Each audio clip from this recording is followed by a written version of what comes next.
আয় দুইজন মিলে মনের চাহিদা পূরণ করে ফেলে।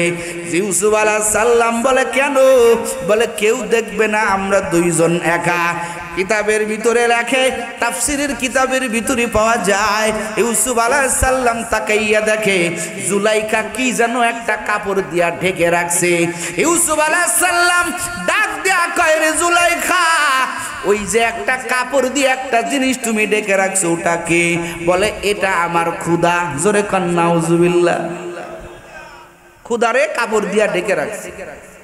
ইউসুফ আলাইহিস সালাম কয়, কাপড় দিয়া ঢেকে রাখছো কেন? এবার জুলাইখা ডাক দিয়া কয়, রে ইউসুফ, এই মুহূর্তে আমি তোমার সঙ্গে অপকর্ম করব, জিনা করব। আমি চাই না আমার ক্ষুধার সামনে তোমার সাথে জিনা করব। এই জন্য আমি একটা কাপড় দিয়ে আমার ক্ষুধাটাকে ঢেকে রাখছি, যাতে আমার ক্ষুধা তোমারে আমারে দেখতে না পারে। ইউসুফ ডাক দিয়া কয়, রে জুলাইখা, তোমার ক্ষুধা কি দেখে? জুলাইখা ডাক দিয়া কয়, ইউসুফ, না না, আমার ক্ষুধা আমারে দেখে না, আমার ক্ষুধা তো আমারে দেখে না। বলে ক্ষুধা দেখে না, তারপরেও কেন ক্ষুধার চোখটা তুমি বন্ধ করে রাখছো? ক্ষুধাকে একটা কাপড় দিয়া ঢেকে রাখছো। এবার জুলাইখা ডাক দেয়া কয়, রে ইউসুফ, নিজের চক্ষু লজ্জার কারণে, কারণ আমি যদি তোমার সাথে জিনায় লিপ্ত হয়ে যাই আর আমার ক্ষুধার দিকে নজর পড়ে, আমি লজ্জায় পড়ে যাব।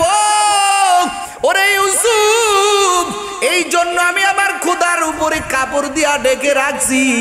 এবার ইউসুফ আলাইহিস সালাম দুই চোখের পানি ছেড়ে কান্নায় ভেঙে বলল, আর ডাক দিয়া কয়, রে জুলাইখা, তোমার ক্ষুধা তো দেখে না, চক্ষু লজ্জার খাতিরে তুমি তারপরও তোমার ক্ষুধার সামনে গুনাহ করতে চাও না, তোমার ক্ষুধারে তুমি ঢেকে রাখছো, এই জন্য তুমি আমার সাথে অপকর্মে লিপ্ত হতে চাইতেছো। এরে জুলাইখা শুনো, আমিও ইউসুফ একজন আল্লাহর গোলাম। তিনি কে?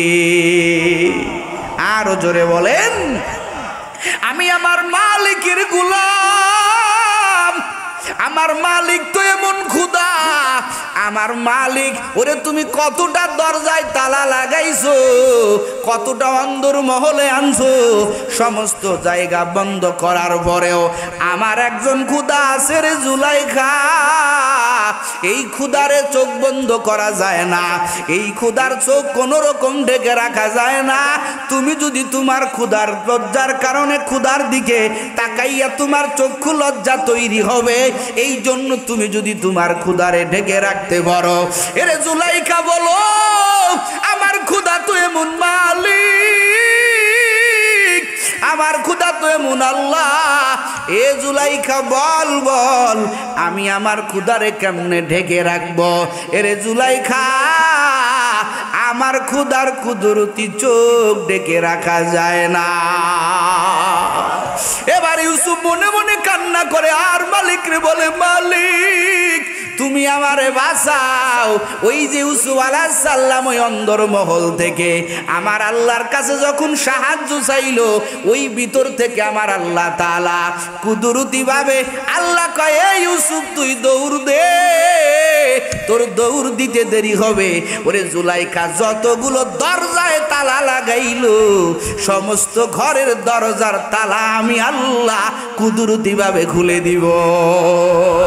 কাদের কুদরত দারি বারু কামাল, আন্তা রব্বি আন্তা হাসবি জুল জালাল, তুহি কাদের জলিলুল্লাহ জাহাদার, বাহার হালে তুহি মেরা নিগাহদার, ইয়া ইলাহি মুझसे मुझको दूर कर, ताके देखो मुझ में तुझको एक नजर।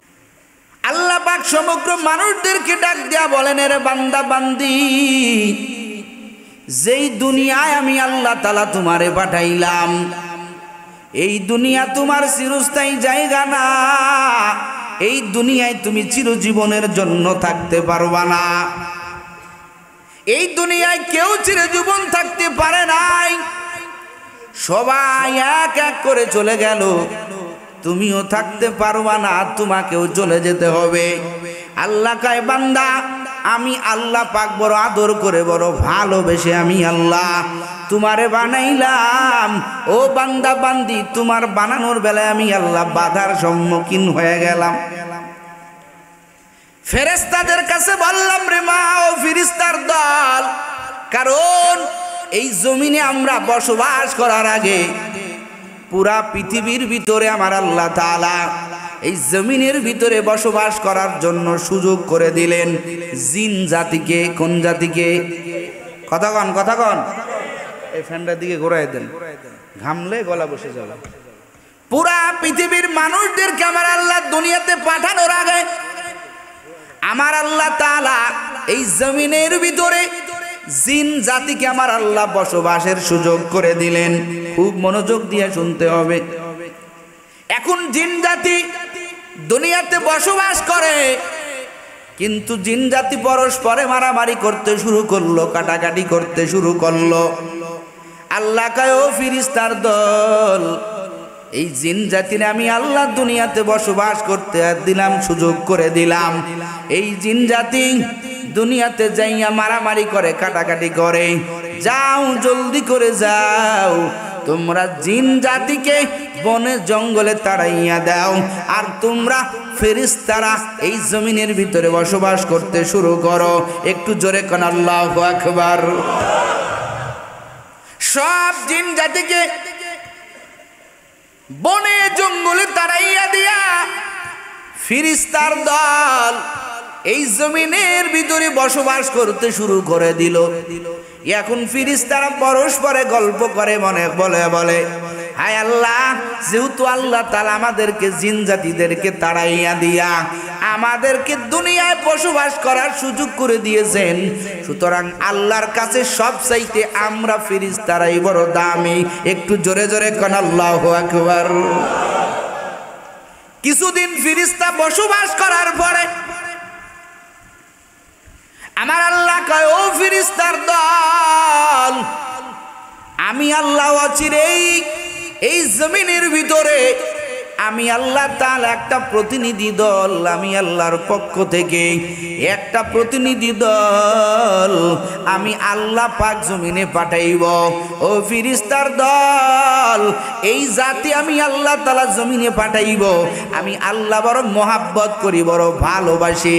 ও দয়ার আল্লাহ, আল্লাহ তাআলা ফেরেশতাদেরকে বলে তোমরা সবাই দুনিয়া ছাড়বা, আর আমি আল্লাহ দুনিয়াতে বসবাস করার জন্য আমি আদম জাতি নামক এক জাতি আমি আল্লাহ তৈরি করেছি। জোরে কোন সুবহানাল্লাহ।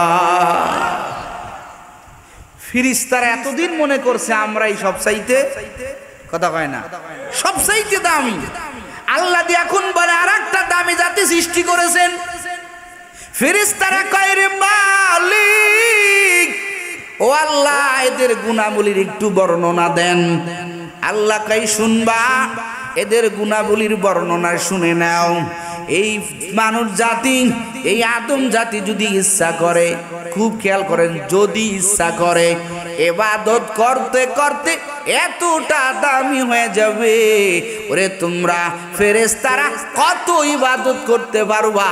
ওরে মানুষ জাতি, যেই জাতি আমি আল্লাহ বানাইব, যেই জাতি আমি আল্লাহ দুনিয়াতে প্রেরণ করব, এই জাতি যদি ইচ্ছা করে তারা নেকের কাজ করতে করতে তুমগো ফেরেশতাদেরকেও হার মানায়া দিতে পারে।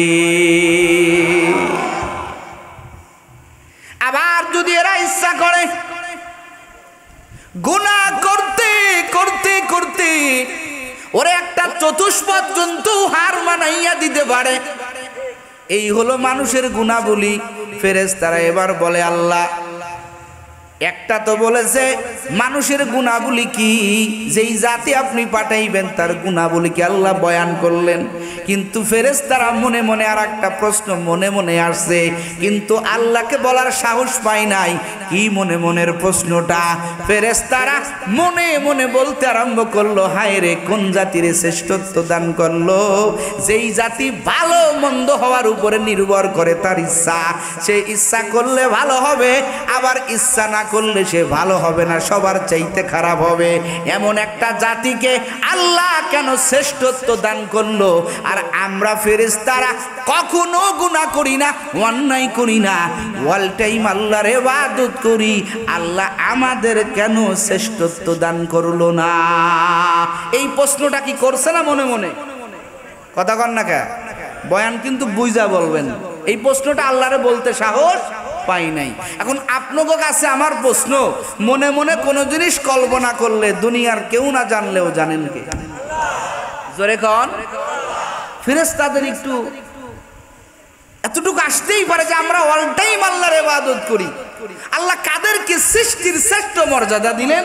যারা গুনাহ করে ভালো, গুনাহ করলে খারাপ হয়ে যাবে, নেকের কাজ করলে সবার থেকে ভালো হবে। সুতরাং তাদের ভালো মন্দ নির্ভর করে তার ইচ্ছার উপরে এমন এক জাতিকে কেন শ্রেষ্ঠত্ব দিলেন? আর আমগো শ্রেষ্ঠত্ব দিলেন না কারণ আমরা অল টাইম আল্লাহর ইবাদত করি। প্রশ্নটা বলার সাহস পাই নাই, ফেরেশতাদের কল্পনার ভিতরে ছিল, কিন্তু কল্পনায় থাকলেও আল্লাহ পাক জানে না জানে না? পিছনের ভাইরা বলেন জানে না জানে না? আমার আল্লাহ কয় ফেরেশতা, ইন্নাহু আলিমুম বিযাতিস সুদূর। ও ফেরেশতার দল, মনে মনে যেইটা কল্পনা করো এটা জমিনের কেউ না জানলেও আমি আল্লাহর কাছে গোপন। কথা কয় না কে? আসেনি? আল্লাহর কাছে কোনো কিছুর গোপন নাই। যেই প্রশ্নটা ফেরেশতারা স্পষ্ট আকারে বয়ান করতে পারে না, বলতে পারে না, আল্লাহ পাক কাদের কুদরতওয়ালা আল্লাহ, আমার আল্লাহ নিজে ওই প্রশ্নটার জবাব দেয় না। তবে জবাব না দিলে কি হবে? ফেরেশতাদের প্রশ্নের উত্তরটা আমার আল্লাহ পাওয়ার জন্য ফেরেশতাদের সামনে আমার আল্লাহ একটা পরিবেশ তৈরি করে দিলেন। জোরে কোন সুবহানাল্লাহ। কি পরিবেশ? ও মিঠাপুকুরের মুসলমান, আল্লাহ পাক কি পরিবেশ তৈরি করে দিলেন? ফেরেশতারাই কল্পনা করে পেয়ে গেল, হায় রে, যেই বনি আদমকে আমার আল্লাহ সৃষ্টির শ্রেষ্ঠ মর্যাদা দান করলেন, এই বনি আদম যাকে আমার আল্লাহ তাআলা গুনাহ করার মাদ্দা দান করেছে, এরা চাইলে গুনাহও করতে পারে, নেকের কাজও করতে পারে। এদেরকে আমার আল্লাহ দোনোটাই এখতিয়ার দিয়েছেন। সবাইকে এখতিয়ার শক্তি দেয় না। আমার আল্লাহ পাক শুধু মানুষ জাতিকে আমার আল্লাহ আর জিন জাতিকে আমার আল্লাহ এখতিয়ার শক্তি দান করেছেন, ইচ্ছা শক্তি দান করেছেন। এরা চাইলে ডানের পথে চলিয়া জান্নাত কামাই করতে পারে। ফারিকুম ফিল জান্নাহ ওয়া ফারিকুম ফিস সাঈর। ডানের পথে চললে এরা জান্নাত কামাই করতে পারে, বামের পথে চললে এরা জাহান্নাম কামাই করতে পারে। ইচ্ছা দিয়েছেন কে? জোরে বলেন কে? আর আমরা ফেরেশতারা এমন এক আল্লাহ তাআলার সৃষ্টি, আমরা ইচ্ছা করলেই গুনাহ করতে পারি। কথা হয় না কে? ফেরেশতারা গুনাহ করতে পারে, এই শক্তি আমার আল্লাহ দেয় নাই। আমার আল্লাহ পাক রব্বুল আলামিন ফেরেশতাদেরকে এই শক্তি আমার আল্লাহ দান করে নাই। এই ঘটনাটা বোঝার আগে আপনাদের কাছে আমি একটা ছোট্ট একটা এক্সাম রাখি। মনে করেন একটা কামরার ভিতরে, একটা হুজরার ভিতরে, একটা রুমের ভিতরে 15 বছরের এক যুবতী নারী আর 5 থেকে 6 বছরের এক ছোট্ট একটা ছেলে এক কামরার ভিতরে দেওয়া হলো। আপনাদের কাছে প্রশ্ন, ওই ছোট্ট 5-6 বছরের ছেলেটা ওই রুমের ভিতরে একা ওই মহিলাটাকে পাওয়ার পরেও ওই ছেলেটা ওই মেয়ের প্রতি কোনো আসক্তি হবে? কথা কোন হবে? কারণ কি হবে না কেন? ছোট ওই মহিলার ফিলিংস ও বুঝার এখনো বয়স হয়। কথা কান হইছে? ওই মেয়েটা, ওই ছেলেটা ওই মেয়ের প্রতি কোনো আসক্ত নাই। কারণ কি? বলে ওই মেয়েটার মজা বুঝার শক্তি আল্লাহ এখনো ওরে দান করে নাই, যার কারণে ওই ছোট্ট বাচ্চাটা ওই মেয়েটার প্রতি আসক্ত হয় না, খারাপ নজরে তাকায় না, একটা কামরায় থাকার পরও তার দিকে আগায় না। এখন ওই ছেলেটা ওই মহিলার থেকে কাম আগায় না, মহিলার প্রতি আসক্ত হয় না, ওই ছেলেটা যদি রুমের থেকে বাহির হয়ে যায়, বাহির হওয়ার পরেও দুনিয়ার মানুষও তাকে পুরস্কৃত করবে না, আল্লাহও তাকে পুরস্কৃত করবে না। কারণ কি বলে, ওই ছেলেটা ওই মেয়েটার মজা বোঝার বয়সী হয় নাই। কিন্তু একই রুমের ভিতরে যদি একটা আল্লাহর বান্দা, যেই বান্দার বয়স 18 বছর আর একটা মহিলার বয়স 15 বছর, একই কামরার ভিতরে কেউ নাই, সব জায়গা তালা দেওয়া, সব জায়গা বন্ধ করা, ইচ্ছা করলেই যুবকটা ওই মহিলার প্রতি আক্রমণ করতে পারে, মহিলার উপরে ঝাঁপায় পড়তে পারে, যৌবনের স্বাদ মিটায় নিতে পারে। কিন্তু যুবক আল্লাহর ভয় থাকার কারণে, আল্লাহর উপরে তাওয়াক্কুল করার কারণে যুবকের ভিতরে ওই ইউসুফ আলাইহিস সালামের মতো ভয়, যেই রকম জুলাইখা ইউসুফরে অন্দরমহলে ঢুকাইয়া সব ঘরের দরজাগুলো বন্ধ করে দিয়া, সমস্ত গেটগুলো বন্ধ করে দিয়া, ইউসুফ আলাইহিস সালাম জুলাইখাকে পাইয়া, জুলাইখা ইউসুফ আলাইহিস সালামকে পাইয়া এবার ইউসুফরে ডাক দিয়া কয়, এরে ইউসুফ, এই অন্দর মহলের ভিতরে তুই আর আমি আর কেউ নাই, এরে ইউসুফ আয় দুইজন মিলে মনের চাহিদা পূরণ করে ফেলে। ইউসুফ আলাইহিস সালাম বলে, কেন? বলে কেউ দেখবে না, আমরা দুইজন একা।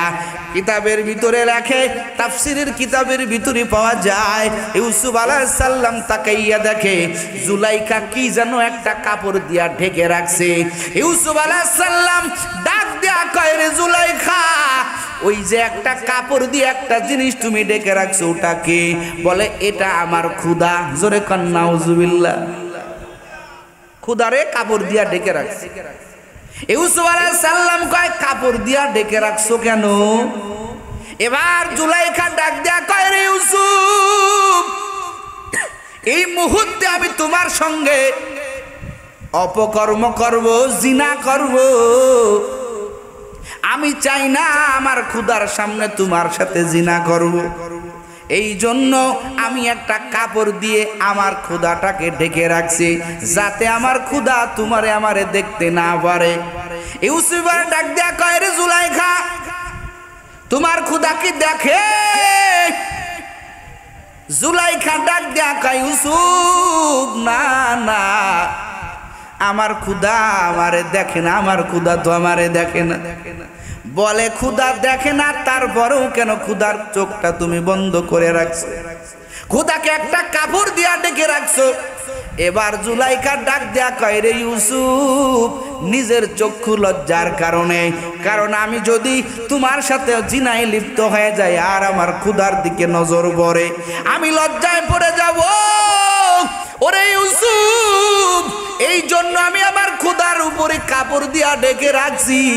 এবার ইউসুফ আলাইহিস সালাম দুই চোখের পানি ছেড়ে কান্নায় ভেঙে বলল, আর ডাক দিয়া কয়, রে জুলাইখা, তোমার ক্ষুধা তো দেখে না, চক্ষু লজ্জার খাতিরে তুমি তারপরও তোমার ক্ষুধার সামনে গুনাহ করতে চাও না, তোমার ক্ষুধারে তুমি ঢেকে রাখছো, এই জন্য তুমি আমার সাথে অপকর্মে লিপ্ত হতে চাইতেছো।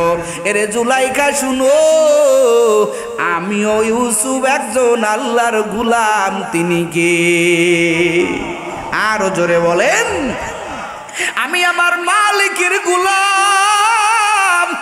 আমার মালিক তো এমন খোদা, আমার মালিক, ওরে তুমি কতটা দরজায় তালা লাগাইছো, কতটা অন্দর মহলে আনছো, সমস্ত জায়গা বন্ধ করার পরেও আমার একজন খোদা আছে রে জুলাইখা। এই ক্ষুধারে চোখ বন্ধ করা যায় না, এই ক্ষুধার চোখ কোনো রকম ঢেকে রাখা যায় না। তুমি যদি তোমার ক্ষুধার লজ্জার কারণে ক্ষুধার দিকে তাকাইয়া তোমার চক্ষু লজ্জা তৈরি হবে, এই জন্য তুমি যদি তোমার ক্ষুধারে ঢেকে রাখতে পারো। এরে জুলাইখা বলো, আমার ক্ষুধা তো এমন মালিক, আমার ক্ষুধা তো এমন আল্লাহ। এ জুলাইখা বল বল, আমি আমার ক্ষুধারে কেমনে ঢেকে রাখবো? এরে জুলাইখা, আমার ক্ষুধার কুদরতি চোখ ঢেকে রাখা যায় না। এবার ইউসুফ মনে মনে কান্না করে আর মালিক রে বলে, মালিক তুমি আমারে বাঁচাও। ওই যে ইউসুফ আলাইহিস সালাম ওই অন্দরমহল থেকে আমার আল্লাহর কাছে যখন সাহায্য চাইলো, ওই ভিতর থেকে আমার আল্লাহ তাআলা কুদরতি ভাবে আল্লাহ কয়, এই ইউসুফ তুই দৌড় দে, তোর দৌড় দিতে দেরি হবে। ওরে জুলাইখা যতগুলো দরজায় তালা লাগাইলো, সমস্ত ঘরের দরজার তালা আমি আল্লাহ কুদরতি ভাবে খুলে দিব। কাদের কুদরত দারি বারু কামাল, আন্তা রব্বি আন্তা হাসবি জুল জালাল, তুহি কাদের জলিলুল্লাহ জাহাদার, বাহার হালে তুহি মেরা নিগাহদার, ইয়া ইলাহি মুঝসে মুঝকো दूर कर, ताके देखो मुझ में तुझको एक नजर। ইউসুফ আলাইহিস সালামকে বাঁচাইছিলেন কে? জোরে বলেন। আল্লাহর কাছে আরো দামি হয়ে গেল। এই জন্য ইউসুফ আল্লাহর কাছে পুরস্কার পাবে না পাবে? সবাই বলেন পাবে। যেই ছোট্ট ঘটনা বোঝানোর জন্য একটা উদাহরণ বলতেছিলাম, মনে আছে আপনাদের? ফেরেশতারা কল্পনা করে আমরা কেন দামি হতে পারলাম না, আর মানুষ কেন আল্লাহর কাছে দামি হয়ে গেল। ফাইনাল জবাব তারা পেয়ে গেল। ফেরেশতারা কল্পনা করে পায়, আল্লাহ তো ঠিকই বলেছেন, আমাদের গুনাহ করার কোনো শক্তি, কথা কয় না কা, গুনাহ করার কোনো শক্তি নাই, যার কারণে আমরা গুনাহ করি না। আর বনি আদমের ভিতরে এক শ্রেণীর মানুষের আমার আল্লাহ গুনার রাস্তাও খুলে দিবে, জান্নাতের রাস্তাও তার সামনে ওপেন থাকবে, জাহান্নামের রাস্তাও তার সামনে ওপেন থাকবে। কিন্তু ওই বনি আদমের ভিতরে যারা আমার আল্লাহর ভয়ে ওই জাহান্নামের দিকে আগাইবে না, গুনার দিকে আগাইবে না। আমার আল্লাহ পাক তো যথার্থই বলেছেন, আল্লাহ পাক তো ঠিকই বলেছেন, ওরে সৃষ্টির ভিতরে দামি শুধু তারাই হবে, আর কেউ হতে পারে না। ওরে বনি আদমই হলো আল্লাহর সৃষ্টির শ্রেষ্ঠ জাতি। এবার ফেরেশতারাকে আল্লাহ ভুল করে ফেলছি। চতুর্থ আসমানে বাইতুল মামুর, একটা বাইতুল্লাহ আছে ফেরেশতাদের কাবা। এই কাবার চতুর্দিকে ফেরেশতারা ঘুরে ঘুরে তওয়াফ করে আর আল্লাহর কাছে কান্না করে। আমার আল্লাহ কয়, রে ফেরেশতা, তোমাদের প্রশ্ন করা আমি কখনো বলি নাই ঠিক হয় নাই, তোমরা করতেই পারো। কারণ না জানলে, না জানা একটা রোগ, নবী আমার বলেন না জানা একটা রোগ, আর এই রোগের প্রতিষেধক হলো প্রশ্ন করা। প্রশ্ন তোমরা করতেই পারো।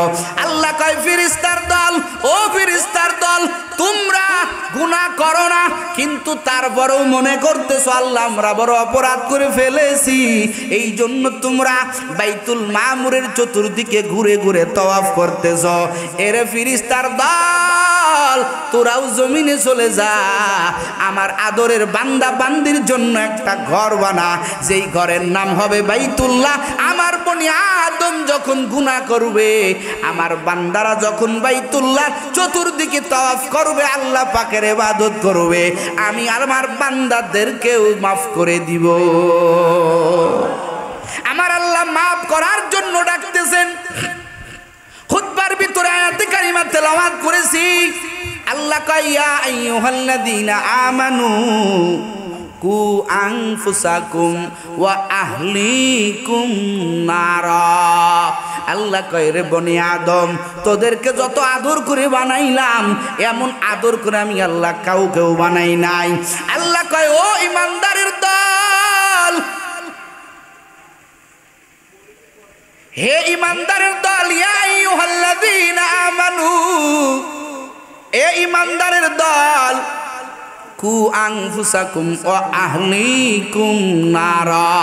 এ ইমানদারের দল, তোমরা কি করো? আমার আল্লাহ পাক বলেন, এরে ইমানদার বান্দা বান্দি, তোমাদেরকে একটা সতর্ক করে শুনে নাও, শুনে নাও, তোমরা নিজে এবং তোমার পরিবারকে ওই আগুন থেকে বাঁচাও যেই আগুনের লাকড়ি আমি আল্লাহ পাক রব্বুল আলামিন হাসরের ময়দানে আমি আল্লাহ পাথর আর মানুষকে যেই আগুনের লাকড়ি বানাইব ওই আগুন থেকে তুমিও বাঁচো তোমার পরিবারকেও বাঁচো। কথাটা বলেছেন কে?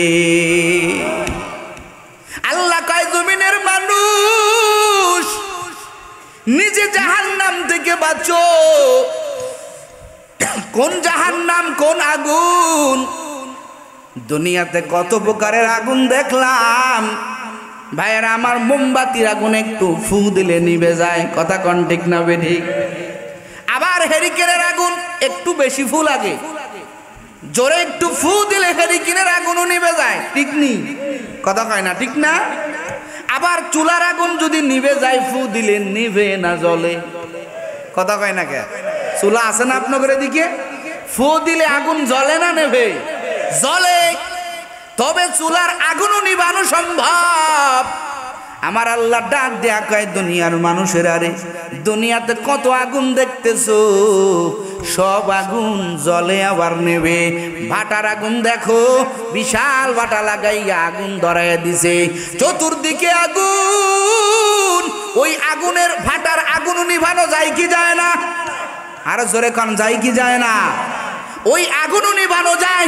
আল্লাহ কয় জমিনের মানুষ, ও আমার আদরের বান্দা বান্দির দল, আমি আল্লাহ পাক রব্বুল আলামিন তোমাদের জন্য যেই জাহান্নাম জ্বলাইলাম, যেই আগুন আমি তোমাদের জ্বলাইলাম তোমাদেরকে শাস্তি দেওয়ার জন্য, জাহান্নামের ভিতরে যেই আগুন আমি আল্লাহ জ্বলাইছি, ওই আগুন কিন্তু বান্দা ফায়ার সার্ভিসে নিবে না। কথা কোন ঠিক না বেঠে? আল্লাহ কয় ও জমিনের মানুষ, আমি আল্লাহ যে আগুন জ্বলাইছি এই আগুন কিন্তু সাংঘাতিক আগুন। জাহান্নামের বিবরণ যদি দিতে যাই, আমার আল্লাহ কোরআনে স্পষ্ট বয়ান করে বলেছেন, ও বান্দা বান্দির দল, জাহান্নামের আগুন কেমন জানো? আমার আল্লাহ পাক রব্বুল আলামিন সূরা কারিয়ার ভিতরে বর্ণনা করে বলেন, আল কারিয়াতু মাল কারিয়া ওয়া মা আদরাকা মাল কারিয়া ইয়াউমা ইয়াকুনুন নাসু কাল ফারাশিল মাবথুথ ওয়া তাকুনুল জিবালু কাল ইহনিল মানফুশ ফাআম্মা মান তাকুলাত মাওয়াজিনু ফাহুয়া ফি ঈশাতির রাদিয়া ওয়া আম্মা মান খাফফাত মাওয়াজিনু ফাউম্মুহু হাওিয়া ওয়া মা আদরাকা মা হিয়া নারুন হামিয়া। আমার আল্লাহ কয় ও দুনিয়ার মানুষ, ফাউম্মুহু হাবিয়া। আল্লাহ কয় ও জান দুনিয়ার মানুষ ও পয়গম্বর, আমি আল্লাহ তাআলা হাবিয়া নামক জাহান্নাম বানাইছে। কেমন জাহান্নাম জানো? ওরে দুনিয়ার আগুন যদি কেনি আঙ্গুলে লেগে যায়, কেনি আঙ্গুলি ভরে যাবে। আর জাহান্নামের আগুন কেমন হবে? আমার পয়গম্বর বয়ান করে বলেন, ও মিঠাপুকুরের মুসলমান, জাহান্নামের আগুন শুধু কেনি আঙ্গুলে লাগলেই কেনি আঙ্গুল পুড়বে না। বলে কেনি আঙ্গুলে লাগার সাথে সাথে আমার আল্লাহ ওই কেনি আঙ্গুলের তাপ পুরা শরীরে পৌঁছাইয়া দিয়া ওরে ভিতরের কলিজাটা পর্যন্ত ভুনা হয়ে যাবে। এই আগুন থেকে বাঁচতে বলেছেন কে? কথা কন না কাকে? শুধু নিজেকে না পরিবারকেও? কথা কন না কে? আল্লাহ আগে কয়েছেন নিজে বাঁচো। কিসে বাঁচো? নিজে আগে বাঁচো। শরিয়াতের দুইটা ধাপ মনে রাখবেন। ছোট মানুষ আমি, কথাগুলো একটু দিল দিয়ে শুনলে কিছু পেয়ে যাবেন আশা করি। শরিয়াতের দুইটা ধাপ মনে রাখবেন, একটা ব্যক্তিগত, একটা সমষ্টিগত। শরিয়াতের কিছু কিছু বিষয় ব্যক্তিকেন্দ্রিক, ব্যক্তিগত বিষয় আগে ঠিক করেন, বাকি সমষ্টিগত বিষয় তারপরে ঠিক করেন। কেমনে বুঝবেন? আমার নবীর জিন্দেগি ফলো করেন রে বাবা। আমার মায়ার নবীর 63 বছরের জিন্দেগি, 40 বছর বয়স আমার পয়গম্বর নবুয়তি পেলেন। 40 বছরের পরে নবীর জীবন অতিবাহিত হলো 23 বছর। কয় বছর? জোরে কোন, কয় বছর? 23 বছর। 40টা বছর নবী আমার কাউকে নামাজের দাওয়াত দেয় নাই, কাউকে রোজার দাওয়াত দেয় নাই, কাউকে হজের দাওয়াত দেয় নাই। এমন করে গঠন করেছে নিজেকে, এমন ভাবে মিলে দূরেছে, ওরে আমার নবীকে একটা বেঈমান দেখলেও বড় সম্মান করে। কথা কয় ঠিক না বেঠি?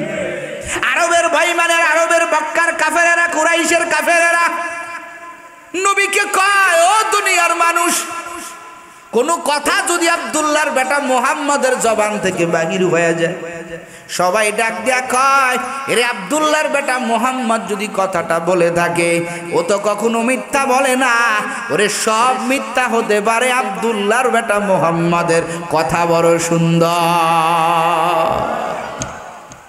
সত্য বলেছে।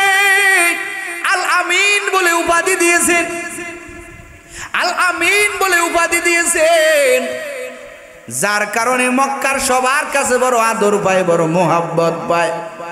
নবী আমার 40 বছর পরে যখন নবুয়াত প্রাপ্তি হয়ে গেলেন, আমার মায়ার নবী নবুয়াত প্রাপ্তি হওয়ার পরে মক্কায় কাটাইলেন 13টা বছর, বাকি 10 বছর আমার মায়ার নবী মদিনায় কাটাইলেন 23 বছর। এই 13টা বছর নবী নবুয়াত পাওয়ার পরে মক্কায় যতদিন নবী আমার ছিলেন, নিজেরে ঠিক করেছেন। 40 বছরেও নবী নিজেরে ঠিক করেছেন। এই মক্কার জিন্দেগিতে আমার মায়ার নবী শুধু নিজেকে ঠিক করেছেন। নবী জিহাদ করে নাই, নবী কতল করে নাই, শুধু মার খাইছে। আমার আল্লাহ কয়, দোস্ত ওয়াসবিরু আমা সাবরুকা ইল্লা বিল্লাহ, ও পয়গম্বর আপনি ধৈর্য ধারণ করেন, ধৈর্য ধারণ করেন, আমি আল্লাহ একদিন আপনারে সফলতা দান করব। নবী এমন করে নিজেরে ফিট করেছেন। 250 থেকে 300 সাহাবী নবীর মক্কি জিন্দেগির দ্বারা, মক্কি জিন্দেগির কালেমার দাওয়াতের দ্বারা 250 থেকে 300 সাহাবী কালেমাওয়ালা মুসলমান হয়ে গেল। সব সাহাবীরা মার খায়। নবী আমার কয়, ও সাহাবায়ে কেরাম ধৈর্য ধারণ করো, আর গভীর রাতে মাওলার দরবারে কান্নায় ভেঙে বড়।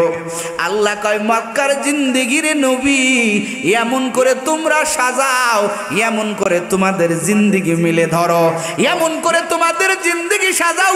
ও আমার নবী, ও আমার নবীর সাহাবায়ে কেরাম, মাত্র শুধু তুমি নবী আর তোমার 250 সাহাবার দ্বারা এমন করে তারা নিজের ব্যক্তিগত কাঠামো ঠিক করেছে, এমন ভাবে নিজের জিন্দেগি ফিট করেছে।